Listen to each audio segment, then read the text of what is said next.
பண்டிகை என்னன்னா ஓணம். ஸோ இது வந்து என்னோட ப்ரீவியஸ் வீடியோஸ் போட்டிருந்த போது சப்ஸ்கிரைபர் கேட்டாங்க, ப்ரோ ஓணம் நம்ம ஏன் கொண்டாடுறோம் அப்படின்றதான ஒரு வீடியோ போடுங்க அப்படின்னு. ஸோ அவங்களுக்காக தான் இந்த வீடியோ போடுறேன். ஸோ இந்த ஓணம் ஏன் கொண்டாடுறோம் அப்படின்னா, என்னோட ப்ரீவியஸ் வீடியோஸ்லயும் நான் சொல்லியிருக்கேன், மகாபலிக்கும் ஓணமுக்கும் ஒரு சம்பந்தம் இருக்குது அப்படின்னு. அந்த சம்பந்தம் என்னன்னு பார்த்தோம்னா, வாமன அவதாரம் 3ஆம் அடியா மகாபலி தலையோட மேலே வைக்கும்போது மகாபலி வந்து ஒரே ஒரு கடைசி ஆசையை கேட்பாரு வாமன அவதாரம் கிட்ட.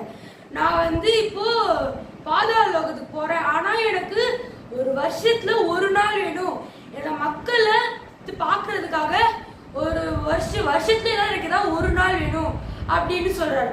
அந்த நாள்ல வந்து யாரும் அழக்கூடாது, அந்த நாள்ல தான் எல்லாருமே குதூகலமா இருக்கணும், கொண்டாடலாம் பண்ணும். அந்த நாள் தான் இன்னைக்கு ஓணமா வந்திருக்கு. இந்த நாள்ல ஓணம் சத்யா இந்த மாதிரி நிறைய வெரைட்டிஸ் பண்ணுவாங்க,